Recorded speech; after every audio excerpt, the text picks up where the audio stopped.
ಕಥಂ ನ ಜ್ಞೇಯಮಸ್ಮಾಭಿಃ ಪಾಪದಸ್ಮಾನ್ ನಿವರ್ತಿತುಂ ಕುಲಕ್ಷಯಕೃತಂ ದೋಷಂ ಪ್ರಪಶ್ಯದ್ಭಿರ್ಜನಾರ್ದನ. ಅನುವಾದ: ಆದುದರಿಂದ ನಾವು ಧೃತರಾಷ್ಟ್ರನ ಮಕ್ಕಳಾದ ನಮ್ಮ ಬಂಧುಗಳನ್ನು ಕೊಲ್ಲಬಾರದು.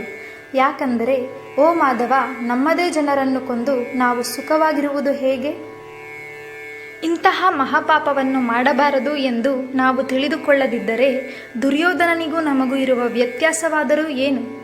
ಹುಟ್ಟು ಸಾವುಗಳ ಬಂಧದಿಂದ ಪಾರು ಮಾಡುವ ಓ ಜನಾರ್ದನನೇ, ಒಂದು ಕುಲವನ್ನು ನಾಶ ಮಾಡುವಂತಹ ದೋಷ ಸ್ಪಷ್ಟವಾಗಿ ನನ್ನ ಕಣ್ಣಿಗೆ ಕಾಣುತ್ತಿದೆ.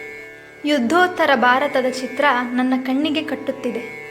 ಯುದ್ಧದಿಂದಾಗುವ ಅನಿಷ್ಟ ಗೊತ್ತಿದ್ದೂ ಕೂಡ ಯುದ್ಧಕ್ಕೆ ಕಾಲು ಕೆದಕುವ ಬುದ್ಧಿಯನ್ನು ನಾವು ತೋರಿಸಿದರೆ ದುರ್ಯೋಧನನಂತೆ ನಾವು ಕೀಳು ಮಟ್ಟಕ್ಕಿಳಿದಂತಾಗುವುದಿಲ್ಲವೇ?